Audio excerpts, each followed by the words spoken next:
Halo, shalom semuanya. Puji nama Tuhan, kita berjumpa lagi ya. Sudah 1 minggu ini, minta maaf saya sibuk ya, jadi tidak bisa bersama-sama dengan saudara. Sehingga hari ini baru ada kesempatan lagi ya. Nah, kita akan bersama-sama berdoa terlebih dahulu sebelum kita mendengar firman Tuhan. Kami percaya kepadamu ya Tuhan, bahwa janjimu itu adalah iya dan amin. Janji-janjimu itulah yang meneguhkan kami, yang menguatkan kami dalam situasi apapun yang kami sedang lalui saat ini. Hamba berdoa, biarlah Engkau pakai hamba yang penuh dengan kelemahan ini, supaya setiap kata kalimat yang keluar itu sungguh-sungguh berasal daripada Roh Kudus, dan kami dikuatkan dan diteguhkan, serta bertumbuh di dalam kebenaran firman-Mu. Pakai hamba sekali lagi, urapi dengan kuasa-Mu. Berfirmanlah Tuhan, kami siap mendengar dalam nama Yesus. Haleluya. Amin. Nah, saudara yang kekasih, mari kita membuka Alkitab kita dari 2 Timotius 1 ayat 7. Kita baca satu ayat saja sebagai ayat kunci kita ya, yaitu 2 Timotius 1 ayat yang ke-7. Mari buka 2 Timotius 1 ayat yang ke-7, demikian bunyinya. Sebab Allah memberikan kepada kita bukan roh ketakutan, melainkan roh yang membangkitkan kekuatan, kasih, dan ketertiban. Nah, di dalam pembacaan ayat ini kita melihat bahwa ketakutan itu Paulus memakai kata roh. Kata roh. Jadi kita melihat di sini kalau roh itu sesuatu yang hidup, saudara. Roh itu sesuatu yang hidup dan roh itu adalah yang bergerak. Nah, kita tahu bahwa Allah itu adalah roh juga ya. Nah, di sini mengapa di sini dikatakan roh? Nah, saudara, kita melihat ini sesuatu yang bekerja, sesuatu yang bisa menghidupkan kita ya. Nah, di sini kita melihat sebab Allah memberikan kepada kita bukan roh ketakutan. Jadi ketakutan adalah roh yang dapat mengontrol, yang dapat menghidupkan. Mengontrol pikiran kita, yang dapat menghidupkan pikiran kita, bahkan gaya hidup kita. Jadi keduanya di dalam roh dan jiwa kita. Jadi roh itu ya, roh ketakutan itu ternyata saudara dapat mengontrol roh dan jiwa kita. Jadi ketakutan bukan hanya sekedar emosi ya. Alkitab dengan tegas mengatakan ketakutan dalam level ini adalah roh jahat. Jadi kita melihat ada beberapa penyebab daripada ketakutan ya. Yang pertama itu adalah penyebabnya cara iblis. Ini adalah dikuasai oleh iblis. Emang itu banyak sekali alasan-alasan yang membuat kita takut. Akan tetapi yang perlu saudara ketahui bahwa ketakutan ini adalah cara iblis untuk menghancurkan kita, untuk menghancurkan kita dan juga melumpuhkan iman kita. Nah, ketakutan ini adalah satu spirit yang dimana kita melihat itu terus bekerja dan akhirnya ketika seorang takut dan akhirnya pikiran mereka dikuasai oleh ketakutan, dan bukan hanya pikiran mereka tetapi juga kemudian perasaan. Nah, setelah perasaan itu dikuasai oleh ketakutan itu dan akhirnya timbul tindakan-tindakan. Ya, pikirannya sudah takut dan nanti takut keluar, takut ini, nanti corona, wah semua takut. Dan akhirnya perasaannya juga jadi cemas, mulai bimbang ya. Dan kemudian kita lihat tindakan-tindakannya juga akhirnya mengikuti. Jadi ini betul-betul ketakutan itu saudara merasuk jiwa kita, pikiran kita, perasaan kita, dan tindakan kita. Nah, kalau ini dibiarkan berkepanjangan saudara, ini mengakibatkan kelumpuhan daripada tubuh kita secara jasmani. Dan bukan hanya jasmani kita, dan ini juga mengakibatkan roh kita juga menjadi lumpuh, saudara. Nah, kita melihat di sini sebenarnya di dalam kehidupan manusia, di dalam metabolisme tubuh kita ini ya tuh, ya, yang Tuhan sudah ciptakan dalam hidup kita. Ketika kita khawatir, ketika kita takut, ada satu tetesan cairan namanya kortisol. Nah, cairan kortisol ini, saudara, kortisol ini akan datang yang memenuhi pikiran kita, akan ada supaya ini menenangkan. Ada rupanya Tuhan sudah menciptakan begitu rupa tubuh kita ini, ketika kita khawatir, ketika kita takut, ada penenang yang ada di dalam tubuh kita. Akan tetapi saudara, kalau ini terus-menerus dan cairan ini terus-menerus, dan ini akhirnya bukan lagi menjadi untuk kebaikan, tetapi justru mengakibatkan hal-hal yang tidak baik. Dan ini dapat menyebabkan penyakit dalam kehidupan kita. Jadi di sini jelas bahwa ketakutan itu bukan hanya sekedar emosi, tetapi ini adalah roh. Nah, kalau kita berbicara mengenai roh, itu tidak ada lain dan tidak bukan, itu berasal dari roh jahat. Ya, roh jahat yang menguasai. Kita melihat roh jahat itu adalah iblis. Jadi iblislah, roh jahatlah yang merasuk kita. Nah, ketika kita membiarkan roh jahat itu menguasai pikiran kita, ketika kita membiarkan roh jahat itu menguasai perasaan kita, sehingga seluruh hidup kita juga akan dikuasai. Jadi cara iblis untuk menguasai kehidupan seseorang itu adalah mengendalikan pikirannya dengan roh ketakutan yang begitu amat kuat, sehingga betul-betul itu menguasai. Nah, saudara, orang takut dibunuh, dia bunuh orang dulu. Orang takut bahwa kedudukannya akan digeser, akan dijatuhkan, dia jatuhkan orang dulu. Jadi curiganya luar biasa orang ketakutan, dan proteksi dirinya itu sangat luar biasa. Sehingga itu betul-betul ke self centernya itu. Sehingga segala sesuatu itu dia takut, ya dia takut begini, dan akhirnya membuat proteksi dirinya yang begitu amat sangat. Dan ini membahayakan sekali, saudara. Saudara yang kekasih, kita melihat ketakutan ini adalah hasil daripada dosa. Kita tahu bahwa kata takut pertama timbul ada dalam Alkitab itu ketika manusia jatuh dalam dosa. Ketika manusia jatuh dalam dosa, Adam dan Hawa itu, ya saudara, menjadi takut. Padahal menjadi takut untuk menghadap Allah, untuk berjumpa dengan Allah.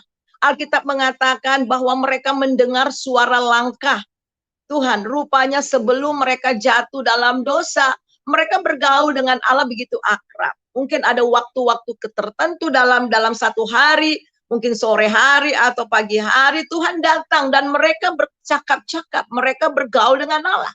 Tetapi ketika kita melihat, ketika mereka jatuh dalam dosa, mereka takut untuk berjumpa dengan Allah. Karena mereka sadar bahwa mereka orang berdosa dan mereka tidak layak, dan mereka bersembunyi di hadapan Allah. Jadi saudara, kita melihat dosa itu mengakibatkan ketakutan. Dan kita melihat bagaimana akhirnya itu create dalam kehidupan seluruh manusia. Sehingga ketakutan itu melanda setiap manusia.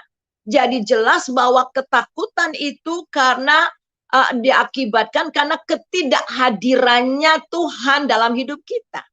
Karena ketika manusia jatuh dalam dosa, roh Allah meninggalkan kita. Tidak ada lagi hadirat Allah tinggal dalam diri kita, dalam hidup kita. Tidak ada lagi kehidupan Allah dalam kehidupan Allah, dan manusia kehilangan penyertaan Allah.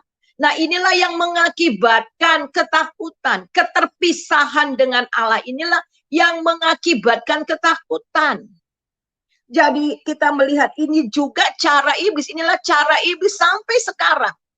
Cara iblis sampai sekarang untuk menghancurkan kehidupan manusia, khususnya orang percaya, dengan memberikan roh ketakutan, saudara. Nah, kita melihat di sini bagaimana kita melihat strategi iblis untuk menghancurkan kita lewat ketakutan. Jadi ketika kita takut, pikiran kita dikuasai ketakutan, hati kita dikuasai ketakutan, perasaan kita dan tindakan kita juga menjadi takut, dan akhirnya timbul penyakit. Kita sakit kepala, pusing, kita juga akhirnya timbul berbagai-bagai macam penyakit. Sehingga ketika penyakit ini kemudian timbul, imun kita juga, sistem imun kita juga menjadi kurang. Nah, inilah yang akhirnya banyak sekali penyakit-penyakit datang dalam kehidupan kita karena ketakutan. Jadi ini adalah yang pertama, ini adalah strategi daripada iblis untuk melumpuhkan kita, untuk menghancurkan kehidupan kita. Dan yang kedua kita melihat di sini, ketakutan itu juga adalah mematahkan semangat. Orang kalau sudah takut ya udah patah semangat. Sama sekali menjadi apatis, takut, tidak mau bergerak, tidak mau melangkah karena betul-betul takut. Dan kita melihat di sini bagaimana 12 pengintai ketika Musa ya mengirim 12 pengintai untuk pergi ke Kanaan dan menyelidiki bagaimana keadaan Kanaan itu, tanah perjanjian itu. Dan mereka pergi. Dan apa yang terjadi kita tahu ceritanya bagaimana 10 daripada pengintai itu mengatakan memang tempat ini betul-betul subur. Bagus banget, subur banget. Tetapi di sana ada orang-orang seperti raksasa. Mereka kuat-kuat. Aduh, bagaimana mungkin kita bisa melawan mereka? Bagaimana kita bisa masuk ke sana? Bahkan mereka menganggap kita seperti belalang. Nah, saudara, kita melihat akhirnya mereka dilanda ketakutan yang amat sangat, sehingga semalam-malaman pada saat itu mereka menyesali diri dan mereka tidak mau move on. Mereka tidak mau lagi melangkah, bahkan mereka katakan, kami pulang aja ke Mesir. Kenapa kamu bawa kami? Kami sudah enak di Mesir, pada di Mesir jelas sekali mereka diperbudak, diperhamba. Tetapi orang yang takut rupanya menikmati perhambaan itu. Mereka mau kembali. Dan mereka sama sekali tidak melihat pengharapan yang di depan mereka. Jadi saudara jelas bahwa ketakutan ini menimbulkan semangat yang patah. Nah, Alkitab jelas semangat yang patah itu mengeringkan tulang. Ya, tetapi kita melihat bagaimana Kaleb, bagaimana kita lihat Kaleb dan Yosua katakan, Tuhan telah memberikan ini, kita pasti membasmi mereka. Tapi jangan berbuat dosa kepada Allah. Dan akhirnya saudara, karena ketakutan, mereka tidak pernah yang namanya mengecap tanah perjanjian itu. Banyak orang-orang takut dan akhirnya tidak berani bertindak, tidak berani melangkah. Dan akhirnya hidup mereka hancur, saudara. Mungkin ketakutan-ketakutan ini ada alasan karena trauma-trauma masa lampau. Ketika mereka mengalami masa trauma di mana waktu mereka pernah ditipu dalam pekerjaan, sehingga mereka tidak berani lagi melangkah. Nanti kalau gini, nanti wah takut. Sehingga ketika mereka mau melangkah, membuat sesuatu, mereka takut. Karena mengalami masa-masa yang pernah mereka alami. Jadi jelas saudara di sini, roh ketakutan menghancurkan, bukan hanya menghancurkan fisik kita, tapi juga menghancurkan masa depan kita, saudara. Orang yang takut, saya ingat ya, ini kesaksian saya sendiri, tahun lalu waktu baru-baru corona, saudara. Ya karena saya punya penyakit bawaan, ya. Karena memang beberapa tahun terakhir saya kalau 1 tahun itu bisa 2 kali dirawat di rumah sakit, bahkan 3 kali. Jantung saya bermasalah, terakhir pernah saya kena stroke ringan, ya saudara, dan saya ada kolesterol dan sebagainya. Jadi saya takut banget karena saya punya bawaan. Ketika ada corona, saya takut banget. Saya takut keluar, saya takut ke pasar, saya takut ke rumah sakit, ya, periksa. Semua dalam ketakutan. Dan saya ingat ya, saya disiplin banget, pakai masker dan sebagainya. Adik saya Uti kalau pergi tanpa masker, pakai masker, saya bilang bahaya. Wah, saya betul-betul proteksi diri saya. Dan akhirnya saya kena saudara, saya kena corona. Dan saya dirawat. Jujur saya kalau ada sekarang ini itu karena anugerah Tuhan. Tetapi saudara, saya belajar sekarang. Saya belajar sekarang ketakutan itu sirna. Setelah saya mengalami ini bahwa kita tidak menerima roh ketakutan yang membuat kita takut, menerima roh yang membuat kita takut lagi. Tetapi kita menerima roh yang menjadikan kita anak Allah. Dan oleh roh itu kita berseru, ya Aba, ya Bapa. Nah, saudara, coba kita melihat di dalam Roma, ya. Dalam Roma pasal yang ke-8. Roma pasal 8 ayat yang ke-15. Sebab kamu tidak menerima roh perbudakan yang membuat kamu menjadi takut lagi. Jadi roh ketakutan itu memperbudak saudara. Memperbudak kita. Kalau kita membiarkan itu terus-menerus menghantui, menguasai pikiran kita. Tetapi kita harus ingat sebagai anak-anak Allah, sebagai orang yang percaya kepada Tuhan, kita tidak menerima roh perbudakan yang membuat kita menjadi takut lagi. Karena apa? Karena kita telah menerima roh Allah. Oleh roh Allah itu kita di dalam ayat yang ke-15. Tetapi kamu telah menerima roh yang menjadikan kamu anak Allah. Oleh roh itu kita berseru, ya Aba, ya Bapa. Wah, luar biasa. Kita harus ingat bahwa kita telah menerima Roh Kudus. Roh Kudus yang ada dalam kita itu lebih besar daripada roh yang ada di dunia ini. Lebih besar dari semua persoalan apapun yang kita hadapi ini. Dan oleh roh itu, Roh Kudus itu bersama dengan roh kita berseru bahwa kita anak Allah. Jadi sebenarnya there is no reason to be afraid. Tidak ada alasan untuk kita takut, saudara. Nah, sekarang setelah saya sembuh, ya, saya tetap disiplin, saya pakai masker, saya cuci tangan dan sebagainya, dan saya jaga jarak. Tetapi saya tidak takut lagi, dan saya pergi kemana-mana melayani Tuhan, ya.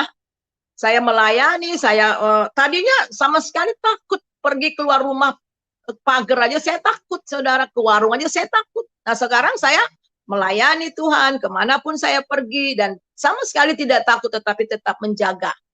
Jadi saudara, kita melihat di sini bahwa ketakutan itu adalah cara iblis untuk menghancurkan kehidupan kita. Yang pertama, dia menghancurkan fisik kita.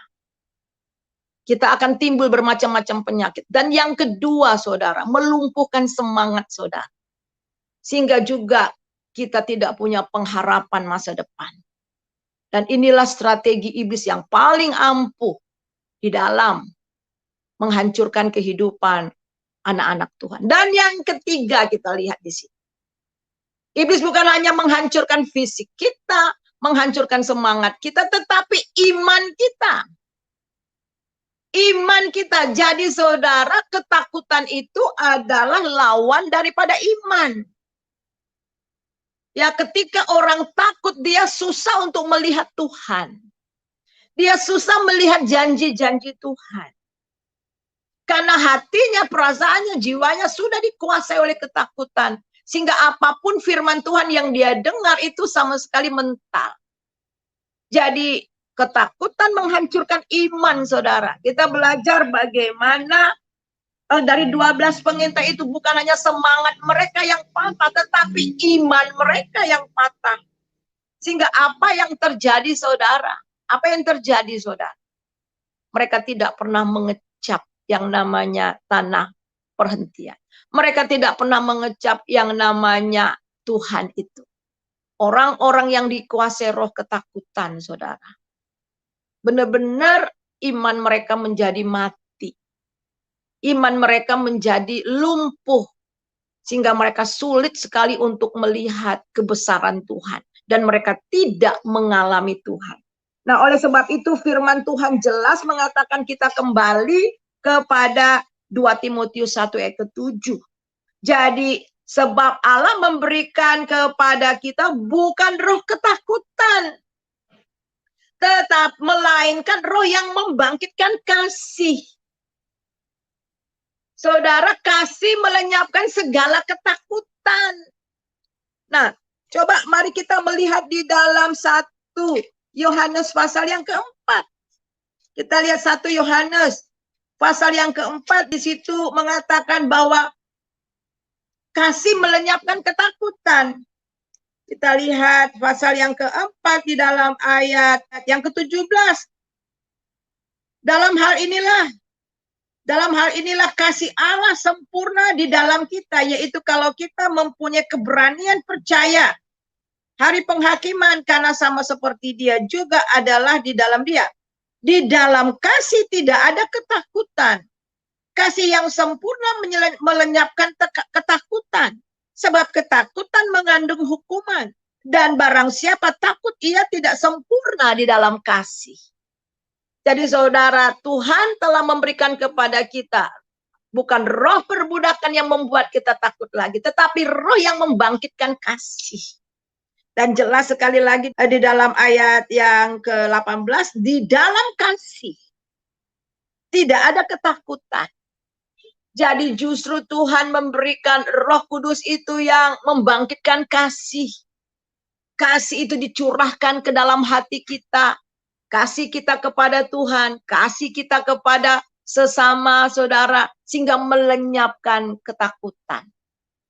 Melenyapkan ketakutan, dan kasih yang sempurna melenyapkan ketakutan, sebab ketakutan mengandung hukuman, dan barang siapa takut ia tidak sempurna di dalam kasih.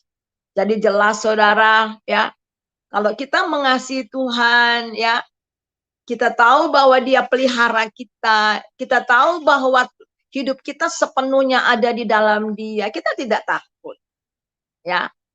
Kita tidak takut menghadapi kehidupan ini. Kalaupun terjadi sesuatu dalam kehidupan kita, itu semua ada di dalam pengetahuan dan pengendalian Tuhan. Jadi kita tidak takut juga menghadapi manusia, saudara. Kita juga tidak takut menghadapi segala persoalan. Karena kasih Tuhan betul-betul menguasai kehidupan kita.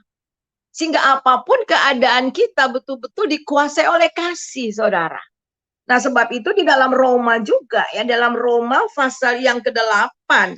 Roma pasal yang ke-8 ayat yang ke-35. Siapakah yang akan memisahkan kita dari kasih Kristus? Penindasan atau kesesakan atau penganiayaan atau kelaparan atau ketelanjangan atau bahaya atau pedang. Seperti ada tertulis, oleh karena engkau kami ada dalam bahaya, maut sepanjang hari. Kami telah dianggap sebagai domba-domba sembelihan. Tetapi dalam semuanya itu kita lebih daripada orang-orang yang menang. Oleh Dia yang telah mengasihi kita. Sebab aku yakin bahwa baik maut maupun hidup, baik malaikat-malaikat maupun pemerintah-pemerintah, baik yang ada sekarang maupun yang akan datang, atau kuasa-kuasa, tidak, yang baik yang ada di atas maupun yang di bawah, ataupun sesuatu makhluk lain, tidak akan dapat memisahkan kita dari kasih Allah yang ada di dalam Kristus Tuhan kita. Wow, luar biasa. Jadi yang membangkitkan kasih Allah telah dicurahkan ke dalam hati kita. Dan karena kasih Allah ini tidak ada satupun yang dapat memisahkan kita dari kasih Allah. Ketelanjangankah, kelaparankah? Bahkan di sini dikatakan malaikat-malaikat sekalipun tidak dapat memisahkan kita dari kasih Allah. Kuasa-kuasa baik yang ada di atas maupun yang di bawah, sesuatu makhluk apapun, keadaan apapun, nggak bisa memisahkan kita dari kasih Allah. Itu artinya apa, saudara? Kita tidak takut di dalam menghadapi apapun yang akan terjadi di dalam kehidupan kita. Alkitab dengan tegas bahwa tempat yang paling aman, tempat yang perlindungan yang sangat bukti adalah di dalam Tuhan. Jadi ketika kita betul-betul hidup di dalam kasih, di dalam Tuhan, melenyapkan semua ketakutan yang ada di sekitar kita. Jadi kita tidak dipengaruhi oleh keadaan apapun. Karena fokus kita, iman kita, hati kita hanya tertuju kepada Tuhan dan kepada janji-janjinya.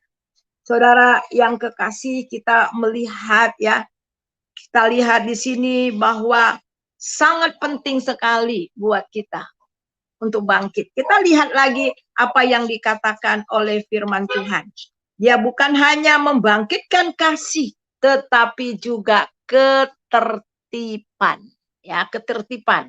Jadi orang-orang yang di dalam Tuhan itu tertib hidupnya. Tidak sembarangan. Ya, tidak sembrono hidupnya. Jadi kita menerima roh yang membangkitkan kasih. Dan juga ketertiban. Kalau kita katakan bahwa kita ini adalah anak Tuhan. Kita sudah dilahirkan kembali, tetapi hidup kita sembrono. Hidup kita tidak tertib. itu perlu ada pertanyaan yang sangat besar. Karena orang-orang yang telah diselamatkan, orang-orang yang telah dilahirkan kembali, hidupnya mereka pasti tertib ya. Jadi ini kebenaran firman Tuhan yang kita dengar ya pada pagi ini.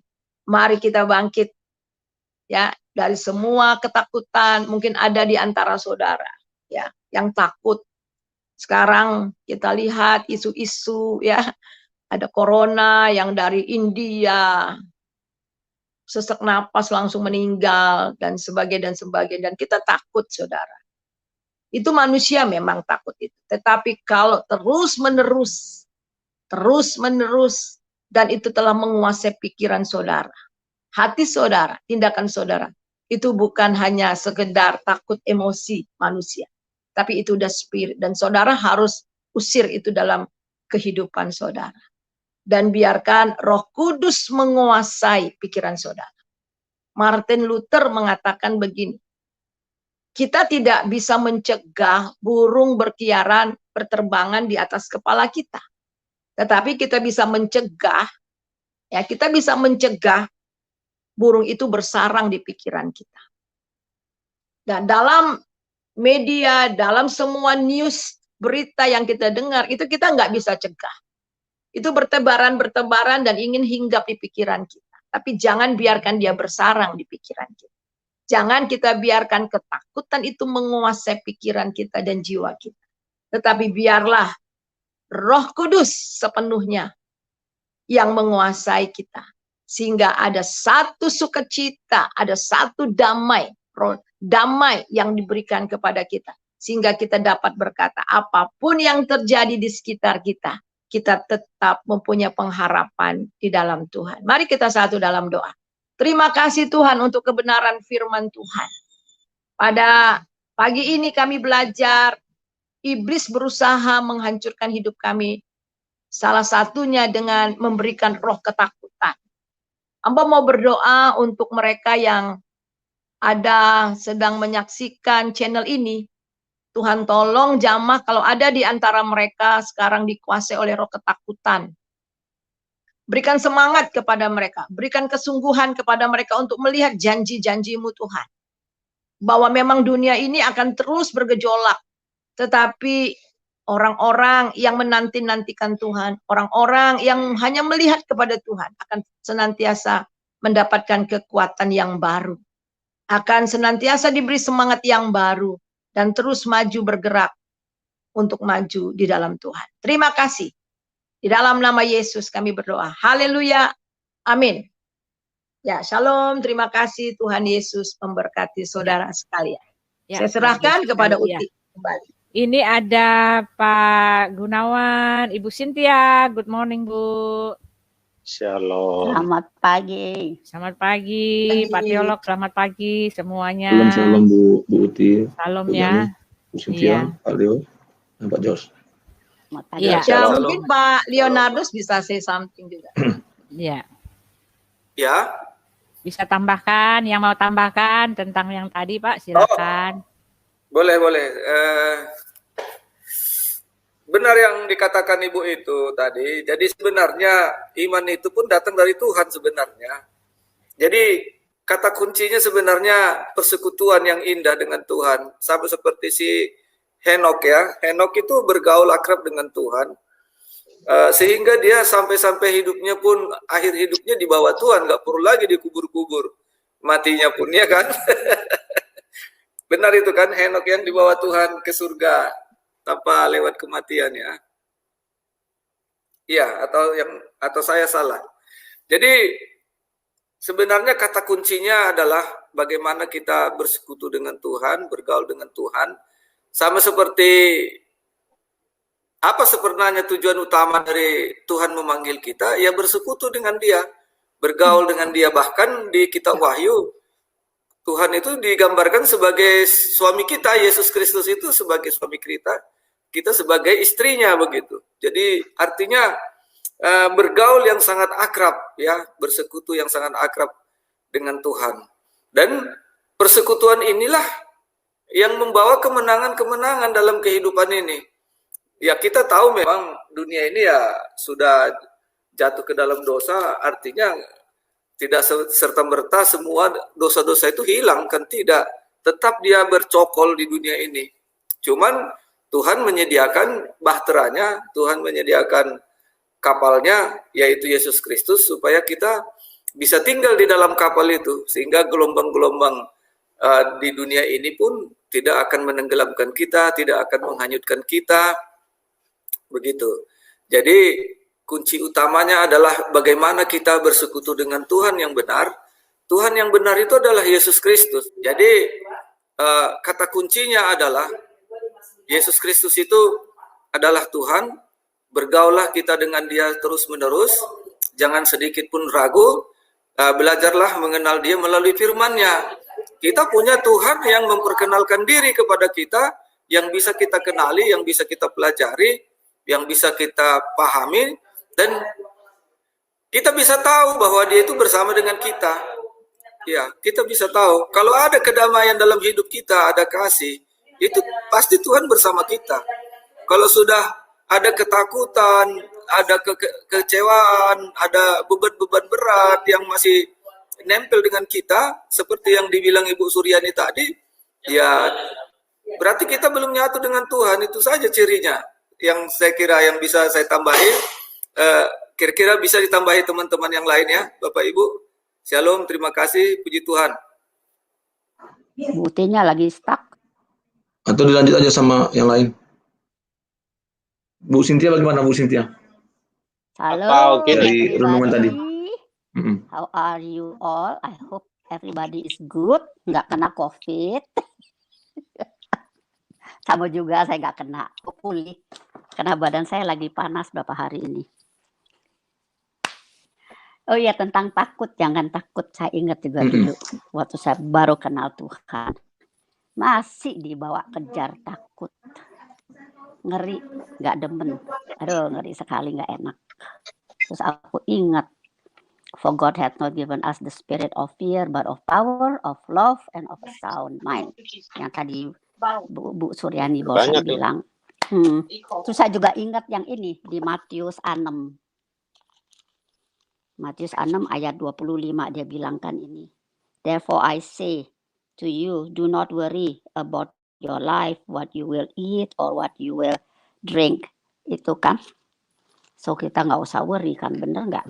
Tuhan bakal memelihara hak kita semua. And dia juga udah bilang kan, for my God shall supply all your need according to His riches in Christ Jesus. Kalau nggak salah di Filipus ya, itu juga kan. Benar baik Tuhan kita, Maha Kuasa, Maha Agung, omnipotent, omniscient, and omnipresent. Dan betapa indahnya mengikut Dia. Kita bisa lari ke Dia setiap waktu, setiap saat. Dan kita nggak bisa lari dari Dia, soalnya Dia tahu isi otak kita. Dia yang menciptakan kita, bener nggak? Mau lari kemana lagi? That's why it's so good to have Him on our side. Jangan bikin Dia jadi musuh. Rugi kalau bikin Dia jadi musuh. We lose a lot. Benar. I think that's about it. Oh, ada pesan buat Pak Teolog. Tuhan bilang Dia bakal lindungi tuh dengan angelsnya selalu sama Pak Teolog. Sama tutup bungkus dengan darahnya. Sama Bu Suryani juga. Kebetulan dia ada sama pesannya dari Tuhan buat Pak Teolog sama Bu Suryani. And dia juga bangga what you are doing. Just keep on doing. That's it.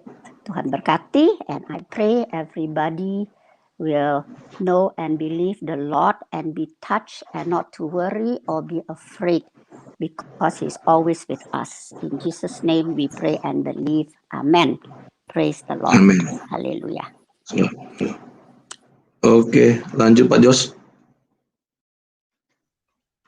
Ya, terima kasih. Ya, Pak, saya mau menanggapi sedikit dari Bu Yesus. Kemudian saya mau menanggapi Ibu Yani.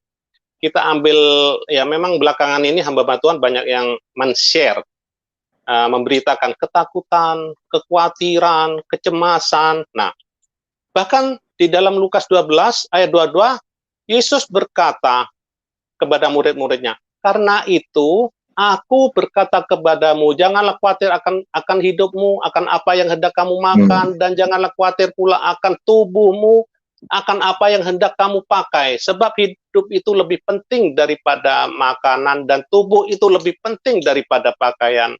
Perhatikanlah burung-burung gagak yang tidak menabur dan tidak menuai, dan tidak mempunyai gudang atau lumbung. Namun demikian diberi makan oleh Elohim, betapa jauhnya kamu melebihi burung-burung itu.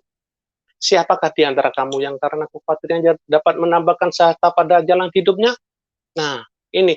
Jadi Ibu Yani tadi bilang, ketakutan, kekhawatiran itu adalah lawan dari iman. Nah, ketika Petrus melihat Tuhan Yesus dari kejauhan berjalan di dalam air, di atas air, wah, ketika itu kaget dia. Oh, apakah itu hantu? Ketika dia tahu bahwa Tuhan itu adalah Tuhan Yesus, wah, timbul langsung iman. Imannya timbul langsung melompat dia. Nah, melompat langsung juga di dalam air. Nah, ketika ketakutan datang, maka mulailah dia itu mulai tenggelam, mulai jatuh. Namun walaupun nggak ditulis ya, mungkin Petrus, Tuhan tolong, mungkin ya gitu ya kan. Nah, sebelum tenggelam Tuhan ulurkan tangan, memberikan pertolongan kepada Petrus. Nah, siapapun di antara kita dalam keadaan yang sudah nggak menentu, dunia yang tidak memberikan kepastian di zaman begini ini, bukan COVID ini walaupun diusahakan untuk vaksin, namun tetap saja di Taiwan ini sekarang kan 3 minggu terakhir ini kan ada rasa ketakutan, kekhawatiran, kebingungan karena agak baru wabah corona baru menyerang di Taiwan ini. Nah, dalam keadaan beginilah dunia tidak memberikan kepastian. Janganlah takut. Minta pertolongan kepada Tuhan. Hanya satu-satunya pertolongan dan harapan kita adalah Tuhan Yesus Kristus. Amin. Ya sudah Pak. Tentang topik kita, ya, tentang ketakutan ya. Jadi kita harus bisa membedakan antara ketakutan dengan kekhawatiran. Beda-beda tipis itu. Kayak gitu.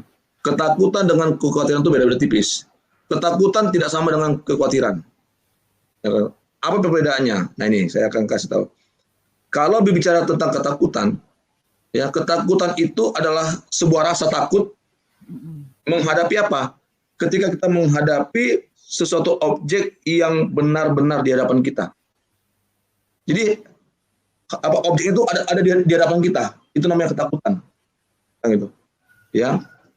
Nah, sedangkan kekhawatiran itu perasaan takut terhadap sesuatu objek yang belum pasti ada di hadapan kita. Nah, itu. Jadi itu perbedaannya, tipis memang perbedaannya antara ketakutan dan kekhawatiran. Nah, akan tetapi kita sebagai orang Kristen, ya, tidak perlu harus takut dan khawatir. Nah, itu. Memang kalau dari segi kedagingan kita, kemanusiaan kita, tidak ada manusia yang tidak takut ya, atau tidak khawatir akan hidupnya, kan gitu. Akan apa yang dia makan, akan bagaimana masa depannya, keluarganya bagaimana, anak-anaknya nanti bagaimana. Pasti kalau secara manusiawi kita pernah mengalami ketakutan. Nah, tetapi kalau kita bercermin kepada firman Tuhan, berpatokan kepada kebenaran firman Tuhan sebagai orang Kristen, tentunya kita tidak boleh takut dan khawatir. Gitu loh. Nah, saya mau buka Mazmur 27. Mungkin agak panjang saya ini ya. Mazmur 27. Ya, saya akan buka aja di sini. Mazmur. Nanti Bu Uti tinggal share screen aja. Saya buka Alkitab ya.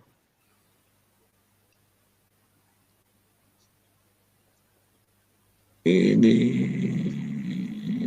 Oke. Saya share screen dulu ya. Ibu tinggal izinkan aja. Biar Ibu Uti tidak repot-repot lagi buka Alkitab. Nah, ini. Bu, minta tolong Bu, di share screen kan. Mazmur 27 ayat 1 sampai dengan ini agak panjang, saya bacakan ya. Oke. Mazmur 27.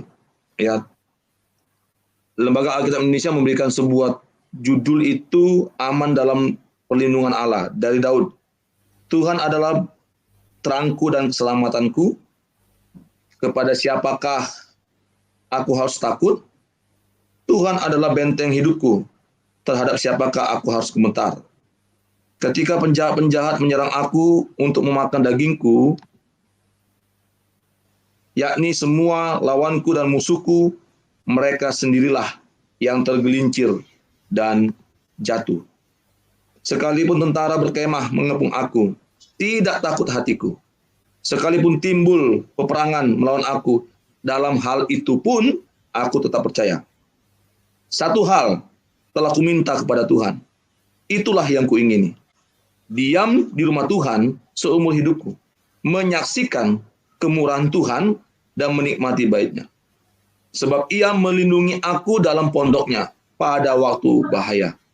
Ia menyembunyikan aku dalam persembunyian di kemahnya. Ia mengangkat aku ke atas gunung batu. Maka sekarang tegaklah kepalaku, mengatasi musuhku sekeliling aku. Dalam kemahnya aku mau mempersembahkan korban dengan sorak-sorai.